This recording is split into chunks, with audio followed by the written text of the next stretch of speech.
ikabivuga, ahubwo imirimo yacu, ibyo dukora, ibyo gusingiza Imana, ibyo kunezeza Imana, ibyo tugambirira bibe ibyo kugenda mu butware bw'Imana, ibyo gushimwa n'Imana, dutunganire Imana iminsi yose ku buryo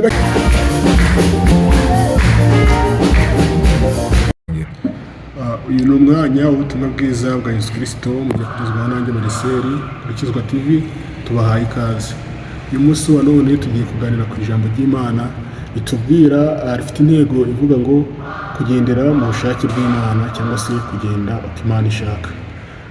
Uyu mwanya rero tugiye kuganira ku buryo ki Imana iba yifuza ko tugendana nayo, cyangwa se impamvu Imana yaturemeye n'iki Imana yaturemeye gukora muri iyi si n'igitumye turiho none. Reka dutangire dusenga kugira ngo Imana ize kubana natwe kandi ize kutugira neza, itube bugufi. Mana yera yo mu ijuru, aka kanya tugushimiye ko tugiye kumva ijambo ryawe. Turagushimiye kugira ngo wurukire kubana natwe, ijambo ryawe ritubere inkomezi kandi tubere iry'umumaro, riduhugure kandi twigishe mu buryo bwose no mu by'umwuka, mu izina rya Yesu, amen. Imana ikijya kurema umuntu, yaremye umuntu igize igitekerezo cyiza, iravuga ngo tureme umuntu ase natwe, agira ishusho nk'iyacu. Icyo gihe Imana yari imaze kurema Edeni n'ubusitani bwose, imaze kurema ibintu byose byo mu isi, ariko ibona ko atari byiza. Niyo mpamvu yagize igitekerezo aravuga ngo reka tureme umuntu ase natwe, agira ishusho nk'iyacu, noneho tumushyiremo n'ubusitani abuyobore, ategeke ibirimo byose. Imana rero yaremye umuntu, imuremeye imirimo myiza kugira ngo akorere ubwo busitani ndetse yite no ku bindi biremwa Imana yaremye. Turifashisha ijambo ry'Imana gusomera byose. Icyo nababwira ni uko Imana ikijya kuturema ntabwo yaturemeye gukora ibyo twishakira, ahubwo Imana yaturemeye imirimo myiza muri Yesu Kristo kugira ngo tuyigenderemo. Ijambo ry'Imana rigera bitubwira neza ngo kuko turi abo yaremye, Imana ituremeye imirimo myiza niyo yiteguriye kera kugira ngo tuyigenderemo, mu Befeso ibice 2 ku murongo wa 10. Ko turi Imana yaremye ituremeye imirimo myiza. Imana rero yaraturemye ituremera imirimo myiza kugira ngo tuyigenderemo. Niyo mpamvu rero umunsi tugiye kuganira, ijambo rivuga ngo kugendera mu bushake bw'Imana. Kugendera mu bushake bw'Imana ni ukugenda mu nzira Imana ikuyoboye, wumvira amategeko yayo, uyubahiriza kandi ukora ibyo Imana ishaka inishimira. Kuko nta muntu unezeza Imana agendera mu byaha cyangwa se akora ibyo gukiranirwa, ahubwo Imana yishimira umuntu ugendera mu bushake bwayo. Umugambi w'Imana rero kuri twe ni mwiza, ntabwo ari mubi. Niyo mpamvu natwe tugomba gushishikarira, tukagira ishyaka, tukarwanira kugira ngo tugendere mu bushake bw'Imana. Reka dusome ijambo ry'Imana dusanga muri Yesaya ibice 43 umurongo wa 7. Haranditse ngo nzanira umuntu wese witiriwe izina ryanjye, uwo naremeye kumuha icyubahiro, ni njye wamuremye, ni njye wamubumbye. Reka dusubiremo Yesaya 43 umurongo wa 7. Haranditse ngo nzanira umuntu wese witiriwe izina ryanjye, uwo naremeye kumuha icyubahiro, ni njye wamuremye, ni njye wamubumbye. Ngo nzanira umuntu wese witiriwe izina ryanjye, uwo naremeye kumuha icyubahiro. Imana yaturemeye kugira ngo tuyihimbaze, tuyiramye, tuyiheshe icyubahiro mu buryo bwose, mu byo dukora byose, imigambi yacu yose, ibitekerezo byacu n'ibyo dutekereza byo kuramya Imana. Uko niki Imana yaturemeye, yarabyivugiye mu ijambo ryayo ngo nzanira umuntu wese witiriwe izina ryanjye, uwo naremeye kumuha icyubahiro, ngo ni njye wamuremye, ni njye wamubumbye. Nta kindi Imana yaremeye umuntu kugira ngo abe umuntu wo kwihimbaza no kwiramya mu byo akora byose.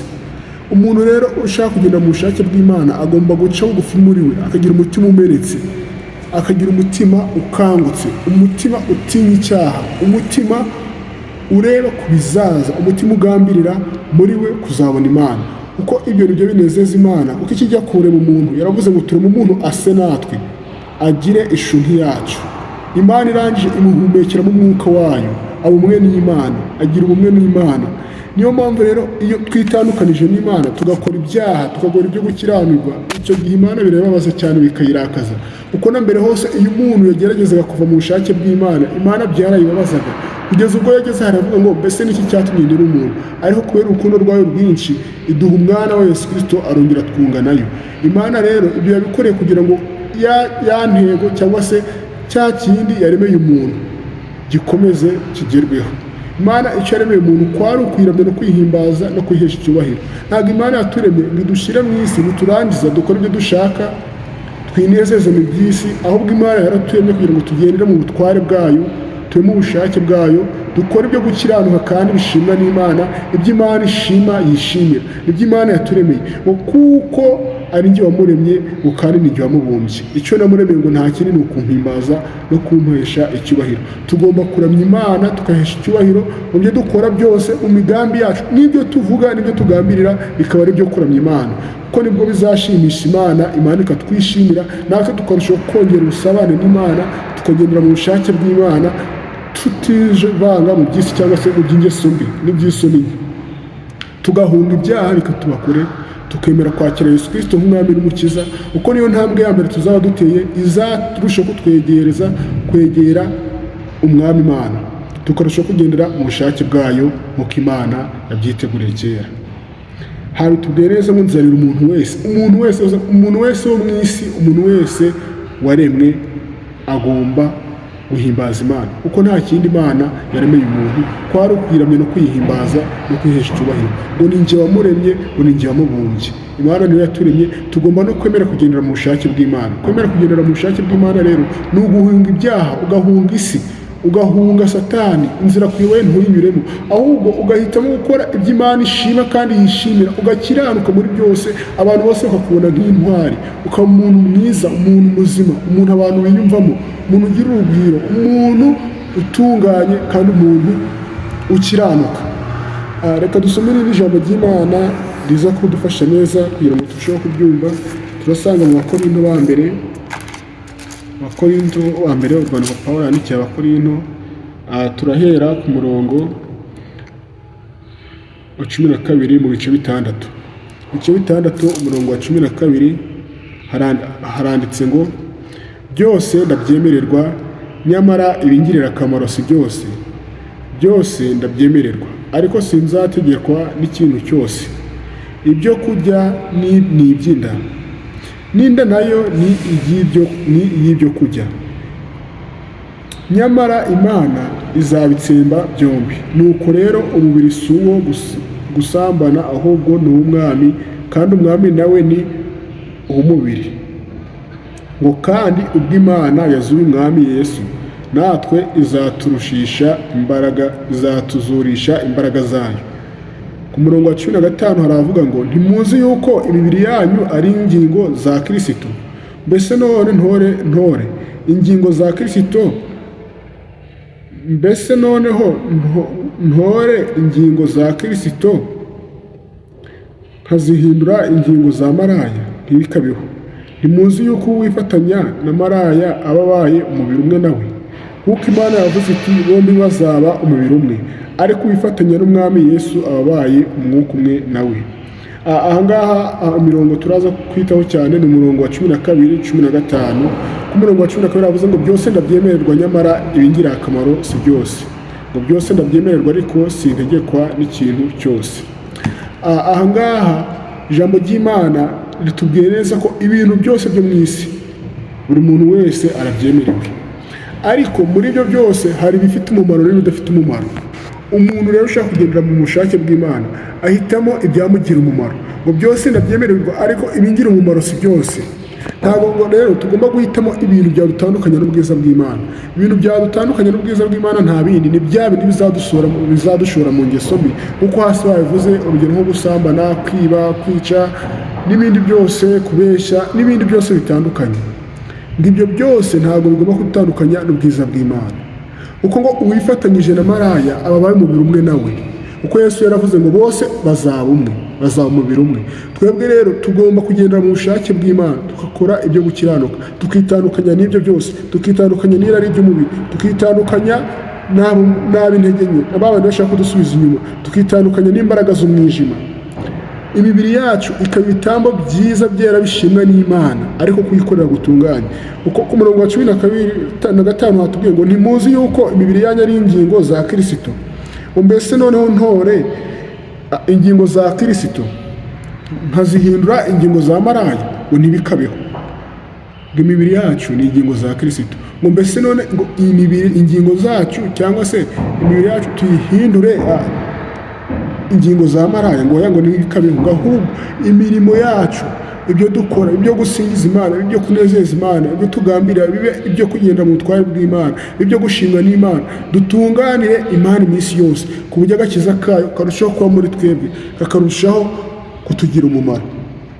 Agakiza k'Imana rero kagomba kuba muri kakaduhindura ku ngeso zacu, tugahinduka bera, tugahinduka bizerwa, kuko ntabwo imibiri yacu ari gukora ibyo ishaka, ahubwo ni insengero z'Uwiteka.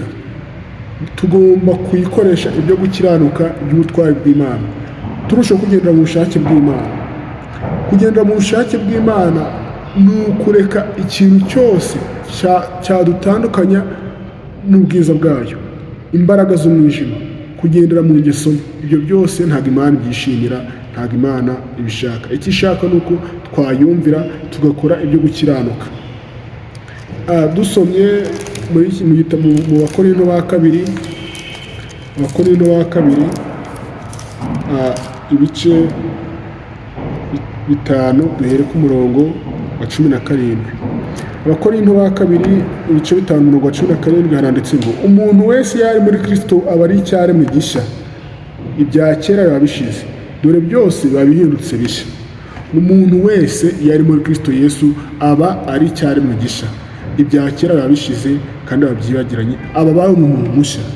Iyo wemereye Yesu Kristo akaba umwami w'ubuzima bwawe, amagambo ye akaba muri wowe, nawe araza akaba muri wowe, ibya kera bikarangira, agakuraho imbogamizi zose wahoraga nazo, ibyaguhunzaga, ibyagutandukanyaga, ibyatumaga utakira ubwiza bw'Imana bikuraho, akakugira icyaremwe gishya, ku buryo abantu bose bakubonye bakubonaho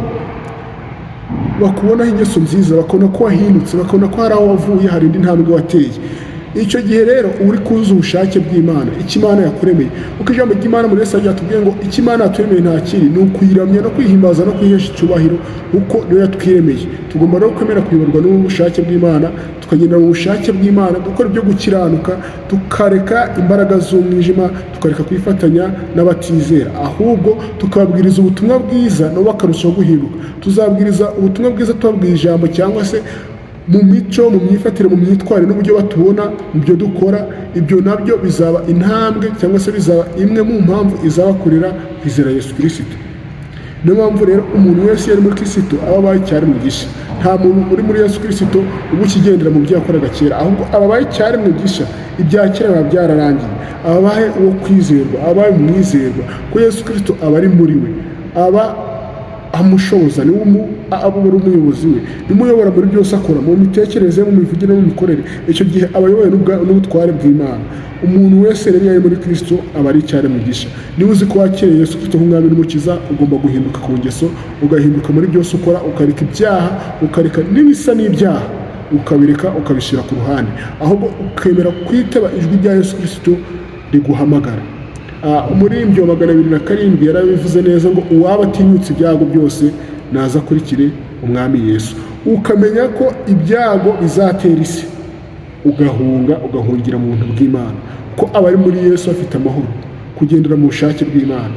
Imana ikakuyobora mu gukora ibyo ishaka, yishimira, biyinezeza, ikakuzamura nayo ikakugira umuntu ukomeye, ikakugira umwizerwa, ikakugira inshuti, ikakugira umuvandimwe, ikakugira umujyanama, kubera ko yakubonyemo ubutwari n'ishyaka ryo kugenda mu butwari no mu bushake bw'Imana. Imana rero yaturemeye gukora imirimo myiza. Ntabwo imirimo myiza ari ukugenda ukijandika mu bintu bidahesha Imana icyubahiro, cyangwa se ugakora ibyo gukiranira, ibyaha by'isoni nke, nk'uko babitubwiye ngo imibiri yacu ntabwo ari iyo gukora ibyo kwinezeza, ahubwo imibiri yacu niyo guhimbaza Imana, kuko imibiri yacu ni insengero z'Uwiteka. Umuntu rero wese iyo ari muri Kristo Yesu aba ahindutse icyaremwe gishya, ibya kera bishize, ntabwo aba bikibukwa. Abamubonye bose babona ko yahindutse. Pawulo ni urugero rwiza. Mbere ye atari yitwa Pawulo, akiri Sawuli, yari umwe mu barenganyaga ubwoko bw'Imana, abavugaga ubwoko Yesu Kristo. Abo ngabo yari abarenganyaga, akanababamba, akabica. ariko amaze guhura na Yesu Kristo yamujemo aramuhindura. Abantu babona impinduka ko zaje kuri we, ndetse biragorana kugira ngo bamwizere, bagira ngo kubabwira ubutumwa bwiza ni imwe mu mpamvu yo kugira ngo arushaho kubegera umwuka bica. Ariko kuko Yesu Kristo yari ari muri we, byageze nyuma babona ko umwuka w'Imana ari muri we, barushaho kwizera, barihana. Abantu benshi barahindukira bareka ibyaha, bizera Yesu. N'umuntu wese rero iyo ari muri Kristo Yesu aba ari icyaremwe gishya. Ibya kera bivaho, ibyo abantu bari bakuziho, ingeso mbi za kera, ibyo byose bivaho. Imana rero ni Imana y'imbabazi ifite urukundo. Iyo wemeye kuyoborwa nayo, ukareka ibyaho, ugahunga, ukihana, ukizera, ugahitamo kugendera mu bushake bwayo, iraza ikagusanga, ikagukura muri ibyo byose, muri izo mbaraga z'umwijima, ikakugira umuntu ukomeye, ikagukiza, ukarushaho kugendera mu bushake bw'Imana. Na ba bandi bose batakwiyumvagamo bagatangira bakazakugisha inama, uko Imana iri kumwe nawe. Dusoza, ndashishikariza buri muntu wese kwemera kugendera mu bushake bw'Imana, kuko ni ntego dufite, kugendera mu bushake bw'Imana, dukora ibyo Imana ishaka, tugahunga ibyaha iby'uburyo bwose, tukemera kuyoborwa ijambo ry'Imana, tukamenya ko imibiri yacu ari insengero z'Uwiteka, tukamenya ko imibiri yacu atari iyo gukora ibyo kwinezeza, ahubwo ari iyo kuramya no guhimbaza Imana, kandi ukamenya yuko mu mahanga yose ubaha Imana imwemera, ari Imana itarobanura ku butoni. Uko waba uri kose, ibyaha waba warakoze byose, iyo wemeye gusanga Imana, Imana irakubabarira, kuko Imana ni umutunzi w'imbabazi, ifite imbabazi nyinshi cyane zitarondoreka, ifite imbabazi nyinshi cyane utabona akagero kazo. Imbabazi z'Imana zirahambaye, ibyaha byose waba warakoze, iyo wemeye gusanga Imana ukizera, Imana irakubabarira. Reka dusenge Imana. Mana nziza, Mana ikiranuka, uruwera wa Isirayeli, ijambo ryawe ryiza ritugeze ku mitima, reka rikomeze muri twe, ritubere inkomezi kandi ritubere umushorera wo kurushaho Data mwiza kudutera gukora ibyo wishimira no kugenda mu bushake bwawe. Abaryumvise none n'abazabyumva mu gihe kizaza, rizabere inkomezi kandi rizabagire umumaro mu buzima bwabo, rizabahindure ku gukiranukira, mu izina rya Yesu, amen.